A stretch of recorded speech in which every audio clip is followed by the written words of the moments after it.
আসসালামু আলাইকুম guys, welcome to the new cooking blog. So আজকে আমি করব আমার ছোটবেলার পছন্দের খুবই ফেভারিট একটা ভাজি, সেটা হচ্ছে লাউয়ের ছোকলা ভাজি। সো লাউয়ের ছোকলা ফেলে না দিয়ে এভাবে ভাজি করে খেলে খুবই মজা লাগে। সো প্রথমে পেঁয়াজ এবং শুকনো মরিচগুলোকে তেলের মধ্যে হালকা ভেজে নেব। এরপরে কেটে রাখা কিছু ঝুরি করে আলু, এগুলোকে কড়াইয়ে অ্যাড করে দেব। আলুগুলোকে হালকা তেলের মধ্যে ভেজে নিয়ে এরপরে এতে লবণ অ্যাড করে দেব। লবণ অ্যাড করে দেওয়ার পর এটা কিছুক্ষণ ভেজে নেব।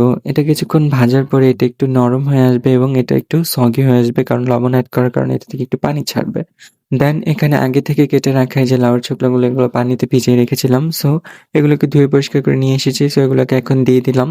সো ঘরে এগুলোকে দিয়ে দেওয়ার পর এখন এটাতে অ্যাড করব এক স্বাদ অনুযায়ী লবণ। লবণ অ্যাড করার পর এটাকে ভালো মতন উল্টে পাল্টে নেড়ে চেড়ে এটাকে মিক্স করে দিতে হবে। সো এটাকে কিছুক্ষণ ঢাকনা দিয়ে রাখতে হবে। ঢাকনা দিয়ে রাখার পর ২-৩ মিনিট পর এটাকে উঠাতে হবে। সো এরপরে এটা একটু সগি হয়ে আসবে। সো কিছুক্ষণ রাখার পরে এটাতে আবার হলুদ, মরিচ এগুলো এড করে দিব। এড করে দিয়ে এটাকে আবার উল্টাপাল্টা করে এরকম ভেজে নেব। সো এটাকে ভাজার পর দেখো এটাতে কি সুন্দর একটা কালার আসছে। সো এটা আস্তে, আস্তে কালার চেঞ্জ করবে যত এটাকে ভাজা হবে। সো এটাকে আমি মিডিয়াম ফ্লেমে কিছুক্ষণ ভেজে নেব। প্রথমে লো ফ্লেমে ভাজবো, এরপরে হাই ফ্লেমে এটাকে ভেজে নেব। সো এটাকে আমি দেখাচ্ছি, দেখো কি সুন্দর লাগছে। আর এটা আমার খুবই মজা লাগে। এটা দিয়ে আমি ১ প্লেট ভাত এমনি নিমিষে খেয়ে নিতে পারি। সো তোমরাও এটা ট্রাই করতে পারো। Thanks for watching guys.